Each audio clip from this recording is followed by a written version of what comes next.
Nous allons donc continuer avec le menu calque. On peut créer plusieurs sortes de calques. Donc on a déjà les calques qu'on a importés, mais on peut en créer. On peut donc créer un calque de type texte si vous voulez faire du texte, de type solide si vous voulez faire une couleur solide, genre du noir pur, ou du rouge pur, ou du blanc, ou du... Ça remplira le calque de la couleur que vous voulez. Un calque de type lumière pour donner une impression qu'il y a une lumière dans le calque. Un calque de type caméra où vous pouvez utiliser donc une caméra Adobe After Effects pour avoir des idées de perspective, etc. Vous avez la possibilité d'avoir un objet nul qui peut être très perturbant au départ mais qui est très pratique. C'est un objet qui n'apparaît pas du tout à l'affichage de votre composition, mais qui peut être utilisé par exemple comme une référence.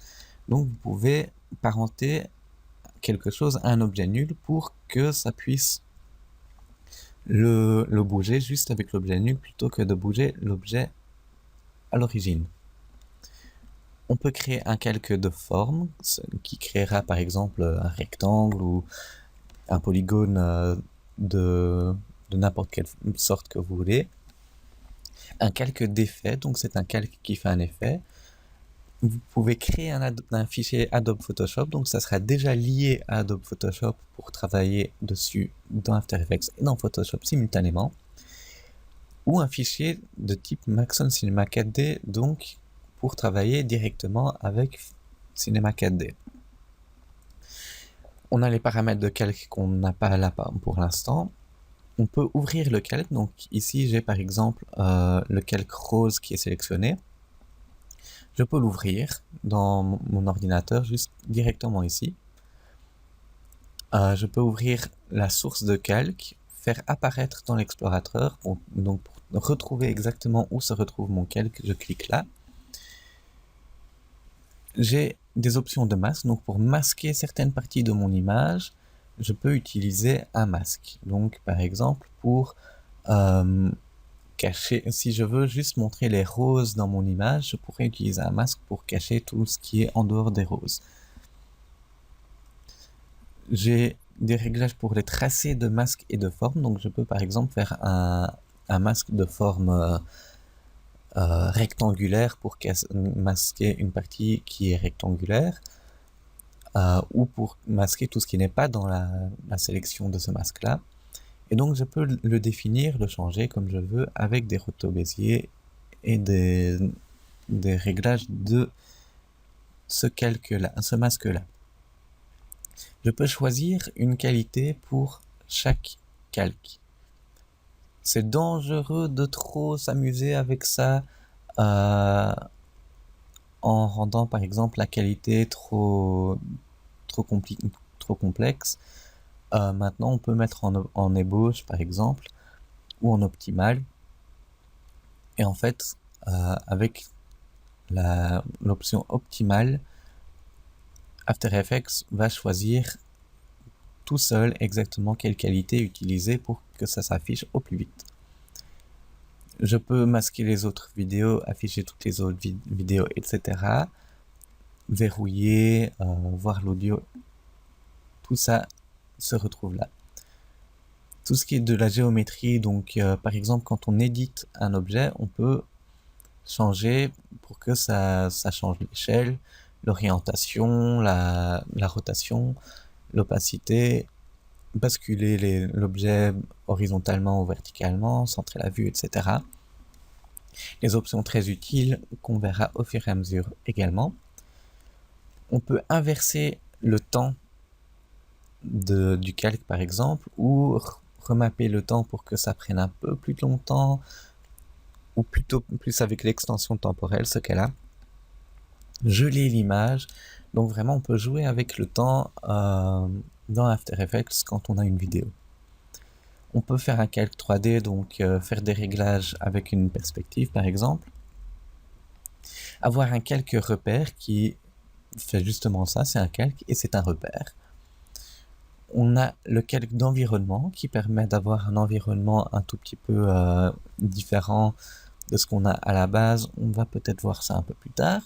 On peut ajouter des repères, ça on vous a montré avec les règles, mais on peut également le faire ici ou avec le pavé numérique étoile ou fois, ça dépend comment vous voulez appeler ça. On peut préserver la transparence, donc pour avoir une préservation de la transparence complète de notre calque. On peut travailler avec des modes de fusion, donc si vous utilisez Photoshop, ça j'espère en tout cas, vous connaissez.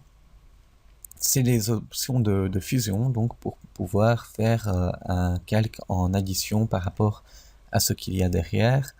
C'est très utile pour avoir une visualisation un peu plus du travail un tout petit peu plus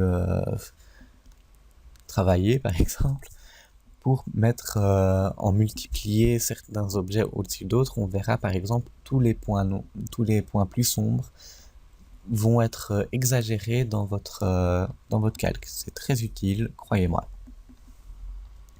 On peut aller dans le mode de fusion suivant et précédent. Donc par exemple, ça va monter et descendre dans ce menu-ci avec majuscule et égal, majuscule et moins pour suivant et précédent. Il y a également, désolé d'avoir cliqué à côté, des styles de calque qui permettent donc de changer certains réglages d'affichage. Donc par exemple, pour mettre une ombre portée sur une partie sur notre calque, je vais vous montrer exactement ce que ça fait. Donc, j'ai mon calque, je mets un style de calque de type ombre portée, et vous voyez, j'ai une ombre portée. Il y a il y a quelques styles de calque qu'on peut sélectionner. On peut mettre une ombre interne, donc ça va faire une ombre à l'intérieur du calque, à même titre que l'ombre portée, mais à l'intérieur. On peut faire une luminance externe, donc par exemple pour que à l'extérieur de notre calque, il y ait une petite lumière pour faire un peu chling chling, ça sort. La même chose pour interne à l'intérieur. Le biseautage et estompage, c'est plus facile de le montrer. Ça fait un peu des deux en fait. Ça fait une lumière interne d'un côté et une ombre de l'extérieur. Ça donne une impression de profondeur et comme si ça sortait en fait. Vous avez également des réglages de satin, incrustation en couleur, donc pour avoir vraiment une couleur unie qui prend l'espace du calque. Je vous montre ça, donc voilà, vous avez quelque chose qui devient pur rouge du coup, et qui enlève le calque complètement. Et donc on a aussi une option contour qui peut être très utile par contre. Ça fait un contour du calque. Si vous faites un peu de motion design ou quelque chose du genre, ça peut vite devenir un effet que vous utilisez tout le temps. On peut associer et dissocier des formes. Donc si on a plusieurs calques, on peut les associer et les dissocier. On peut réorganiser pour amener des calques au premier plan, en avant, en arrière, etc. On peut convertir en composition de calques. Donc on peut convertir quelque chose comme presque un groupe de calques.